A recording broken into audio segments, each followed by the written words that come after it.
सबसे ज्यादा तबाही पूछ में हुई है रजौरी, पूरी सेक्टर, तंगधार, केरल। हमने अनेक बहुमूल्य जाने गंवाई है।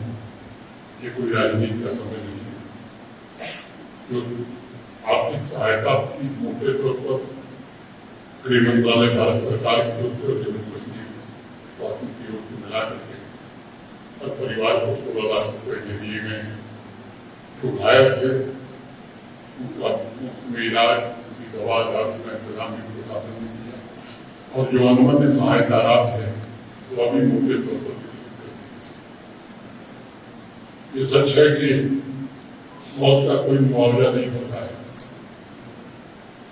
किसी को किसी की जिंदगी हम वापस नहीं ला सकते, लेकिन दुख की इस घड़ी में भारत सरकार और जम्मू कश्मीर प्रशासन पूरी तरह से परिवारों के साथ है, पुंछ के लोगों के साथ है।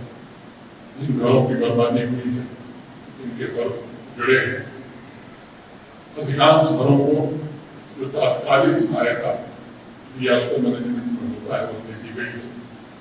प्रशासन के हमारे साथी आइडेंटिफिकेशन और मूल्यांकन का काम कर रहे हैं।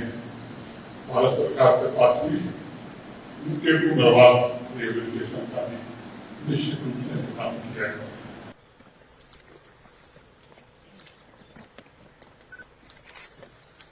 नायब सूबेदार BN मेहता, जैन साहब, सूबेदार आशीष ठाकुर,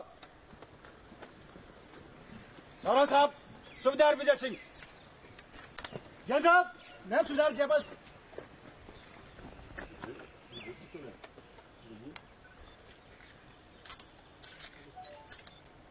जैन साहब, सूबेदार अशोक कुमार, नौरा साहब, हवलदार संजय सिंह, जैन साहब, सूबेदार सतपाल सिंह, जैन साहब, नायब सूबेदार रविंद्र शर्मा,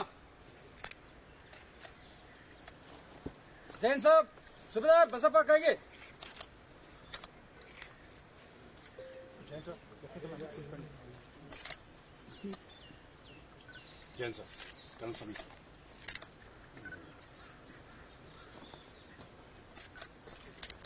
जैन साहब, कर्नल अमित सर। तो ये हैं जिनकी गन्स ने फायर किया, आर्टिलरी की गन्स ने सर। जैन साहब, तो हो गया था। जैन साहब, इंस्पेक्टर सचिन हटकर 53 बटालियन BSF साहब, जैन साहब, जैन साहब, SI अब्दुल 53 बटालियन साहब, जैन साहब, जैन साहब, सूबेदार निराज अहमद फाजिया साहब, जैन साहब, नायब सूबेदार राजीव शर्मा 5 जकलाई साहब, राव साहब, नायब सूबेदार हरिमाली 9 मराठा, जैन साहब, नायब सूबेदार रंजीत काके 9 मराठा लाई, 93 ब्रिगेड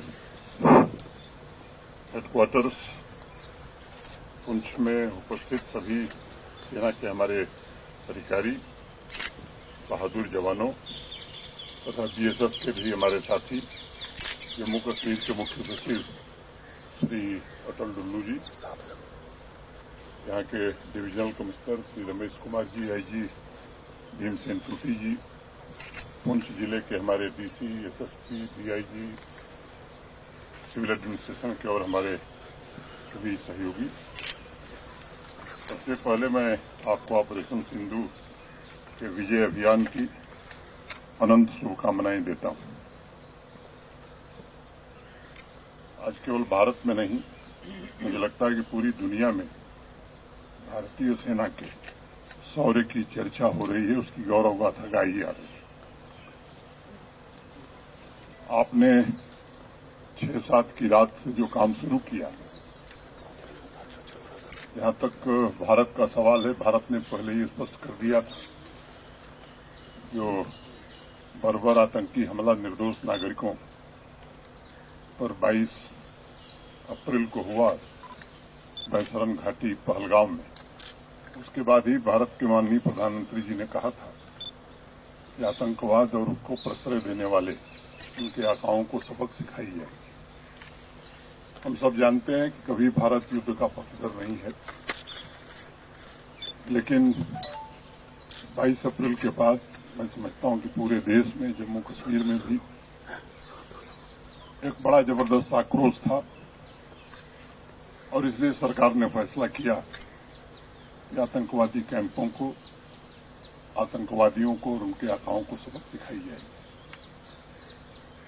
6 और 7 मई की रात को भारतीय सेना ने जो ऑपरेशन शुरू किया सिंदूर के नाम से, तो ये ध्यान रखा गया कि टेरर कैंप्स के अलावा मिलिट्री एस्टेब्लिशमेंट हो या सिविलियंस हो, इनको टारगेट हम नहीं करेंगे। आज पूरा देश जान रहा है, दुनिया जान रही है कि 9 ऐसे टेरर कैंप्स को भारतीय सेनाओं ने तबाह किया, सैकड़ों से ज्यादा आतंकवादी मारे गए और उसके बाद पाकिस्तान को बता भी दिया गया था, लेकिन आतंकवादियों और आतंकवादियों के कैंप पर हमले को पाकिस्तान ने खुद पर हमला माना और फिर आप तो प्रत्यक्ष गवाह हैं किस तरह से 1:30 बजे रात से उन्होंने पुंछ इलाके में फायरिंग शुरू की। जिस तरह से आपने साहस के साथ उसका जवाब दिया, मैं कह सकता हूं कि वहां तबाही ज्यादा हुई है, मंजर तबाही का उन लोगों ने देखा है।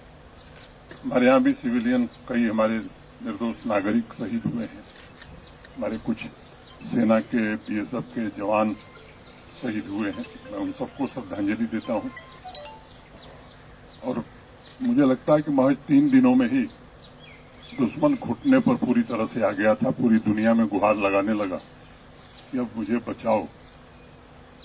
जैसा भारत सरकार ने पहले ही तय किया था कि हम युद्ध नहीं चाहते हैं, हम केवल आतंकवाद को खत्म करना चाहते हैं, उनके आकाओं को खत्म करना चाहते हैं। आज ये पाकिस्तान को भी पता है, दुनिया को भी पता है कि पाकिस्तान में कुछ भी ऐसा नहीं है जो भारतीय सेना के जद में नहीं है। मैं उसके विवरण में नहीं जाना चाहता हूं। आपके शौर्य और पराक्रम से पूरा देश गौरवान्वित है